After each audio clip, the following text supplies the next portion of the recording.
Hi friends, it's me വീണ. ഇന്നത്തെ daily വ്ലോഗിലേക്ക് ഇവർക്ക് സ്വാഗതം. അപ്പൊ ഇന്നലെ രാത്രി മുതൽ എനിക്ക് കിട്ടിയിട്ടുള്ള പണിയാണ് കേട്ടോ ഇത്. അലർജി ഉള്ളവർക്ക് അതിന്റെ വിഷമം അറിയാമെന്ന് ഞാൻ വിചാരിക്കുന്നു. ഗായ്സ്, തുമ്മലും ത്രോട്ട് ഇൻഫെക്ഷനും കൂടെ ആയിട്ട് എനിക്ക് ഉറങ്ങാൻ പോലും പറ്റുന്നുണ്ടായിരുന്നില്ല. എന്റെ കണ്ണൊക്കെ കണ്ടു നീരൊക്കെ കെട്ടിക്കിടക്കാണ് കേട്ടോ. രാവിലെ എണീറ്റപ്പോഴേ അതിന്റെ അസ്വസ്ഥതയായിരുന്നു. അതിന്റെ കൂടെ തന്നെ മൈഗ്രെയിനും സൈനസും ഉണ്ട് ഗായ്സ്. എല്ലാം കൂടെ ആയിട്ട് ഒരുമിച്ച് വന്നിരിക്കുന്നത് എന്നെയും കൊണ്ടേ പോകുമെന്നാണ് എനിക്ക് തോന്നുന്നത്.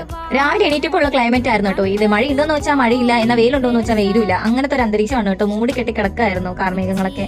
തൊണ്ടവേദന ആയതുകൊണ്ട് തന്നെ ആദ്യം ഞാൻ ഇഞ്ചി ഇട്ട് കട്ടൻകാപ്പി ഉണ്ടാക്കാന്ന് വിചാരിച്ചിട്ടോ. അതിനായിട്ട് ചായക്കുള്ള വെള്ളം വെക്കണം. ഇഞ്ചി ഇട്ട് കുടിച്ചാൽ നമുക്ക് ഒരുപാട് ആശ്വാസം കിട്ടും. ഞാൻ അങ്ങനെയാണ് കേട്ടോ കൂടുതലും ചെയ്യാറ്. അങ്ങനെ കട്ടൻകാപ്പി ഒക്കെ ഞാൻ ഇവിടെ അരിച്ചെടുക്കാണ് ഇവിടെ കേട്ടോ. ഇനി ഒന്നും കൊണ്ട് കുടിക്കണം. അങ്ങനെ കട്ടൻകാപ്പി ഒക്കെ കുടിക്കാൻ വന്നപ്പോഴാണ് ഞാൻ ഇത് ശ്രദ്ധിച്ചത്. എന്റെ കണ്ണ് കണ്ടോ ഗായ്സ്, ചൊറിഞ്ഞാണ്. ഈ അലർജി വരുമ്പോൾ ഉള്ളതാണ്. ചൊറിഞ്ഞ് ചുവന്നങ്ങ് തുടുക്കും കണ്ടോ. കണ്ണൊക്കെ ചെറുതായിട്ടിരിക്കുന്നത് ഇതാണ് കേട്ടോ മെയിൻ ആയിട്ടുള്ള പ്രശ്നം. അങ്ങനെ ഞാൻ ചായ ഒക്കെ കുടിക്കാൻ സെറ്റ് ആക്കി വെച്ചിരിക്കുകയാണ് കേട്ടോ. ഇത് എന്റെ ക്ലാസ് അല്ലേ കേട്ടോ, അനിയന്റെയാണ്. അവന്റെ ബർത്ത്ഡേക്ക് ഞാൻ ചെയ്തു കൊടുത്തതാണ് കേട്ടോ ഈ ഗിഫ്റ്റ്. ഈ തൊണ്ടവേദന എടുത്തിരിക്കുന്ന സമയത്ത് ചൂട് ചായ കുടിക്കുമ്പോൾ കിട്ടുന്ന ഒരു ആശ്വാസം എന്റെ അമ്മയെ പറഞ്ഞ് അറിയിക്കാൻ കിട്ടുന്നില്ല കേട്ടോ. അതും ഇഞ്ചി ചായ. പിന്നെ ഇന്ന് രാവിലെ അവിലായിരുന്നു കേട്ടോ. അനിയൻ കുഴച്ച് തന്നെയാണ് വയ്യെന്ന് അറിഞ്ഞുകൊണ്ട്.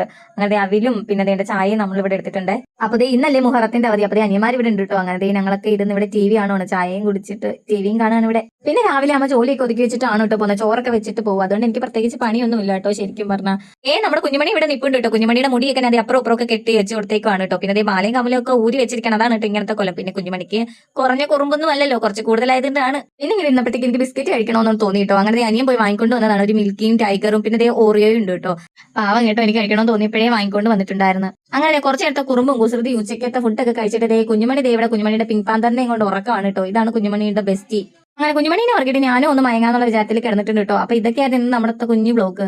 അപ്പൊ ചാനൽ കാണുന്ന എല്ലാ കൂട്ടുകാരും ചാനൽ സബ് ചെയ്ത് സപ്പോർട്ട് ചെയ്യണേ. അപ്പൊ നാളത്തെ വീഡിയോ ആയിട്ട് വേണം.